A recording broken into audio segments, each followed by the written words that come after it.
Olá, meus amigos, nossas saudações cordiais. É com grata satisfação que estamos aqui de retorno para o canal Lições de Amor. Nós estamos no quadro de estudo do livro Paulo e Estevão, pelo Espírito Emmanuel. E a gente já gravou mais de 30 vídeos, né, sobre essa obra de Paulo e Estevão. A nossa previsão é bater nos 90 ou 100 vídeos. Tenham paciência, porque o nosso objetivo é esquadrinhar o máximo que a gente puder os capítulos, né? E a mensagem de Emmanuel nessa obra portentosa.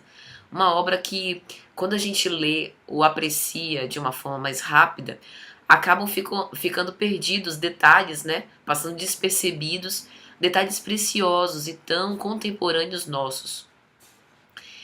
Nós estamos começando a investigar agora, vamos entrar num capítulo que é um dos capítulos mais falados da obra Paulo e Estevão, mais célebres, No Caminho de Damasco, capítulo 10º. Então, no capítulo anterior, a gente viu que Abigail, ela feneceu, né? Ela acabou desencarnando muito por conta desse abandono no momento derradeiro, depois dela já ter perdido a mãe, o pai, Estevão. Saulo também a abandonou. Não por não amá-la, né, não apreciar a companhia dela. Ela era para ele a sua eleita de coração, né? Isso fica bem claro na obra Paulo Estevão. Mas ele não conseguiu passar por cima, renunciar ao ego, ao orgulho da raça, à vaidade. E ele não conseguiu superar esse monstro interno e acabou abandonando tudo. E isso fez com que Abigail, é uma prova muito acerba, vamos combinar, né? Ela caísse num abatimento muito grande. E com todos os seus sonhos quebrados, ela acaba, não é que ela se entrega, mas ela acaba tendo pouca força ou pouca resistência para lutar contra esses sentimentos desanimadores. Então nós, como fizemos já para capítulos anteriores, nesse capítulo 10º em especial, nós dividimos o capítulo em 3 partes. A primeira parte, que é o objeto do vídeo de hoje, nós estamos com a temática A Dolorosa Perda e o Angustioso Arrependimento, nos referindo logicamente a Saulo de Tarso. Depois que Abigail desencarna, Saulo de Tarso, ele, ao invés de, mais uma vez, né, diante de mais esse chamado de entregar-se, de renunciar ao seu próprio ego e de seguir Jesus, ele, ao contrário, ele aumenta o cerco, pesa ainda mais a mão e começa a se decidir a sair numa perseguição em massa de cristãos. Ele consegue arquitetar, junto ao Sinédrio, excursões com o objetivo de parar os cristãos e impedir o desenvolvimento dessa ideia. Então Emmanuel começa o capítulo, entretanto, tecendo considerações sobre o próprio luto, né? Dizendo que durante 3 dias, pelo menos, Saulo deixou-se ficar na companhia dos seus amigos, recordando a noiva inesquecível. E aí Emmanuel diz que ele estava profundamente abatido, nutrindo um angustioso arrependimento por não ter ido antes em direção à estrada de Jope para visitá-la, né, e falar do quanto que ele a amava. E agora ele tinha ficado apenas com a perda de Abigail e com essas mágoas íntimas que, querendo ou não, ele nutria. E aí Emmanuel vai dizer: pensamentos amargos o atormentavam, tomado de angustioso arrependimento. Afinal, com a rigidez de suas paixões, aniquilara todas as possibilidades de ventura. Já que não era com Abigail, não seria com mais ninguém. Emmanuel também cita isso nessa obra, né? Então ele decide resolutamente a fidelidade até o fim em relação a Abigail e acaba seguindo com essa resolução ainda mais forte, ainda mais flexível de perseguir os cristãos. Então, no fundo, até num mecanismo de fuga, né, de deslocamento, né, de transferência de agressividade, Saulo coloca a culpa no Cristo, dizendo que o Cristo que houvera sido culpado de todas as suas desditas, tanto pelo fato dele ter levado, né, Estevão ao apedrejamento, embora ele admirasse demais a inteligência, né, de Estevão, como também pelo fato dele ter se apartado de Abigail e mais tarde, quando ele resolve voltar, a estrada de Jope, perceber que ela houvera sido apresentada ao cristianismo por um velhinho chamado Ananias, que agora ele estava no encalço. Então, no fundo, ele culpava o Cristo. Mas ele também se atormentava pela morte dos dois irmãos, tanto devido ao suplício que ele houvera sido algoz de Estevão, quanto por ter, na visão dele, apressado a morte de Abigail. E aí Emmanuel vai lançar uma expressão que eu acho emblemática e que resume bem os sentimentos de Saulo. Saulo de Tarso galvanizara o ódio pessoal ao Messias escarnecido. Ou seja, ele estava realmente convicto e resoluto de que o Cristo era o responsável por suas graves desditas, como se alguém pudesse ser responsável pela nossa felicidade ou pela nossa infelicidade. Mas ele preferiu pensar assim, até para não se defrontar com a verdade, da sua consciência. E aí Emmanuel continua. Julgando-se prejudicado pela difusão do Evangelho, renovaria os processos de perseguição infamante, sem outras esperanças, sem novos ideais, já que lhe faltavam os fundamentos para constituir um lar, entregar-se-ia de corpo e alma à defesa da lei de Moisés, preservando a fé e a tranquilidade dos compatrícios. Ou seja, ele tinha quem o aplaudisse, Ele tinha quem reforçasse essas ideias da perseguição. Entre os fariseus, ele era admirado, Ele era destacado, ele era aplaudido. Então, ele conseguiu, com seu verbo eloquente, com sua argúcia psicológica, como diz Emmanuel, com seu poder de persuasão, ele conseguiu colocar todo mundo do seu lado. E como agora ele estava sentenciado a ficar sozinho, as suas esperanças houveram morrido junto com Abigail, ele se decidiu que ia transformar a vida dele numa perseguição aos cristãos. E aí, antes dele sair nessa perseguição, o que ele faz? Parte para cima de Zacarias, o marido de Ruth, que houvera sido como um pai para Abigail. Mas Zacarias, como é que você permite que um velho forasteiro chamado Ananias frequente aqui a casa de vocês e fale sobre esse tal Nazareno para Abigail? Ela já na cama, já doente, enferma. Como é que vocês permitem que entre alguém aqui que profira uma mensagem contra a lei que nós abraçamos? E aí Zacarias vai te responder. Mas eu perguntei. Ele era um velhinho que andava aqui nas redondezas. Nós procuramos investigar as suas origens. E eu vi que era um moço extremamente simples, pobre, porém honesto. Um senhor já. Extremamente simples, pobre, porém honesto. Que mal ele poderia fazer?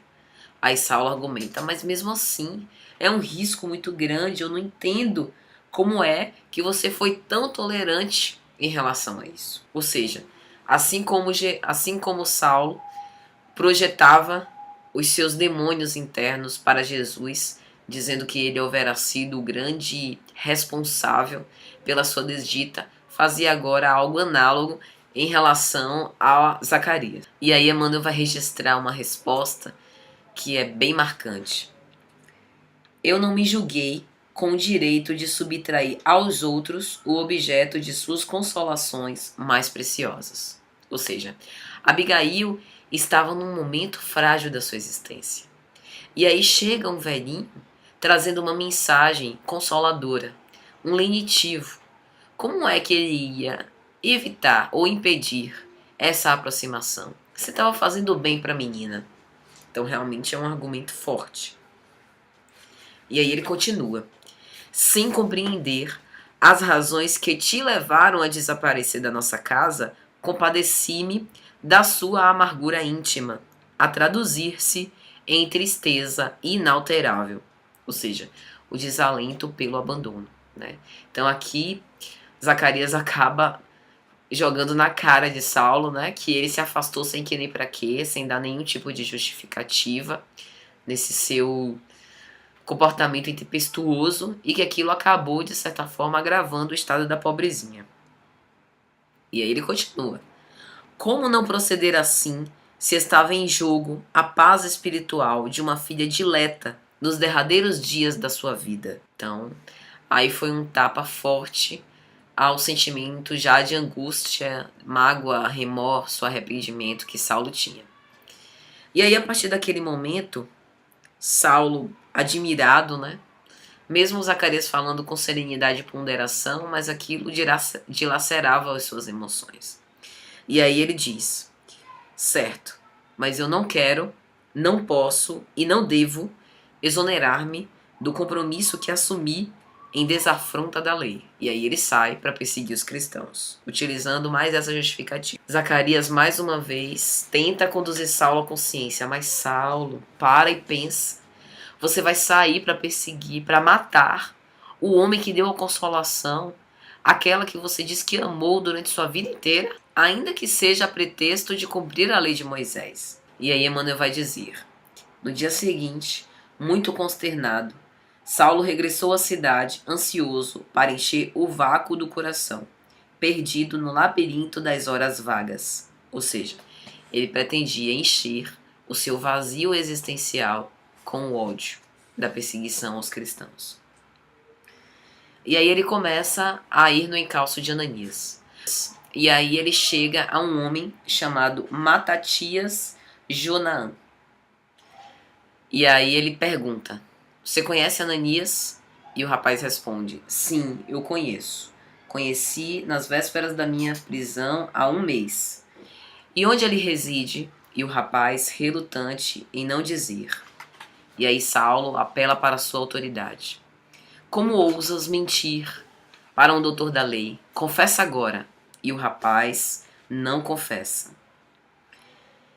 E aí tem um momento que é crítico nessa obra, né? Porque,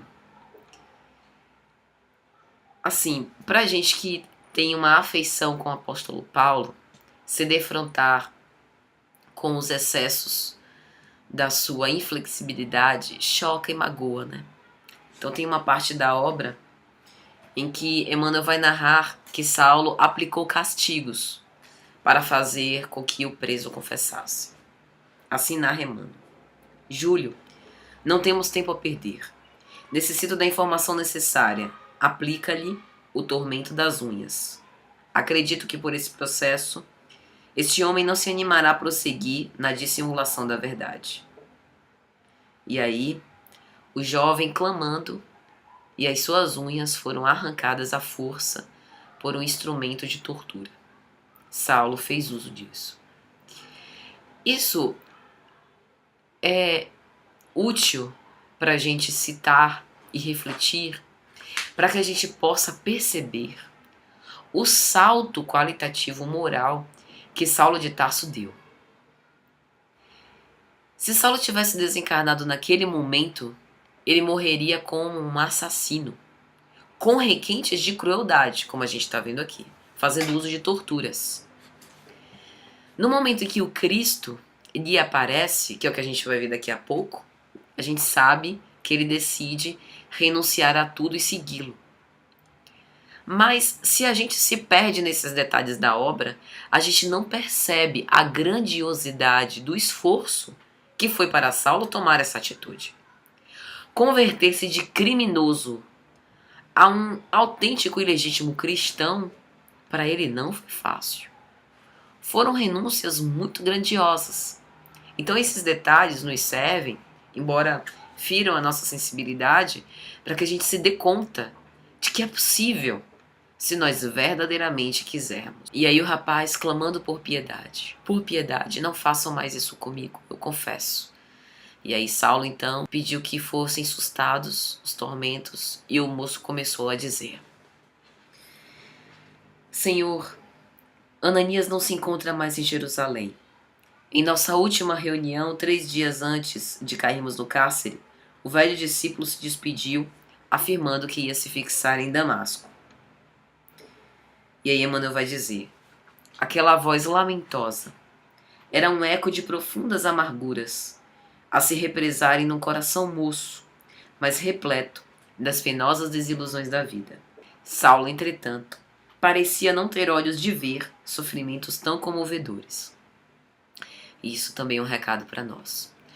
quando nós, principalmente em épocas conturbadas, cenários de decisões políticas, a gente às vezes se veste com o ódio, se veste na agressividade, na reação desassombrada e acaba bloqueando as nossas emoções. Não que a gente não goste dos outros ou não se sinta sensibilizado pela mensagem do Evangelho, mas são provas e que a gente precisa da vigilância e da oração para poder passar por elas com grandiosidade de espírito. Ele havia bloqueado a sensibilidade de sua alma devido a esse ódio e essa perseguição aos cristãos. E assim então, Saulo decide convocar uma reunião no Sinédrio. E nessa reunião, ele busca a aprovação de todos com o objetivo de sair numa excursão rumo a Damasco para perseguir os cristãos, em especial no encalço de Ananias. É isso, meus amigos. Até o próximo vídeo, se Jesus permitir. Um abraço.